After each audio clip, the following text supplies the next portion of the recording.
let's learn about crystal pinning. There's lots of different kinds of pinning that's used in chandelier work. One kind is similar to this. It's what we call C pinning in the old days.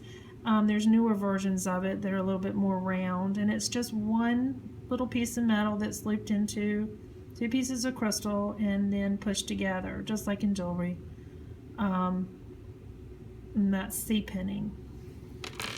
More used now is what's called the bow tie pinning. Looks just like a bow tie, like that, and it's one piece, one metal piece goes into two pieces of crystal, and then the ends are turned down just like that. Very strong. Only downside to it is it's really prominent. So it's a pretty big hunk of metal there between your beautiful crystal. We like to use the plain, what we call plain clips, because this is not so big. Looks like a staple. It works exactly the same way. You just bend the two legs over, but it's not as noticeable.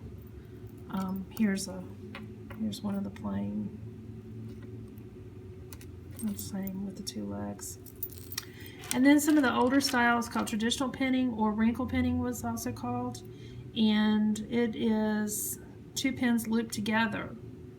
That's a little bit stronger. And give it a good tug.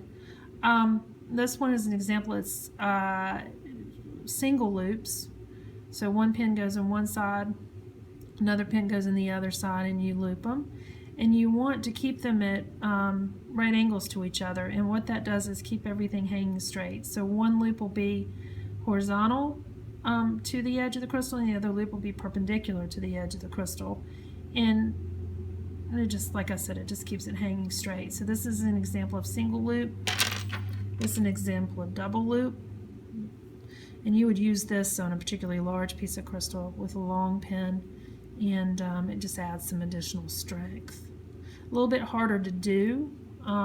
Takes some practice. Much, the bow tie and the plain clip really don't take any practice. But it's not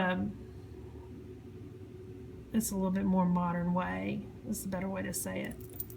There's also other pinning. One's called Swedish, where everything is really wound together.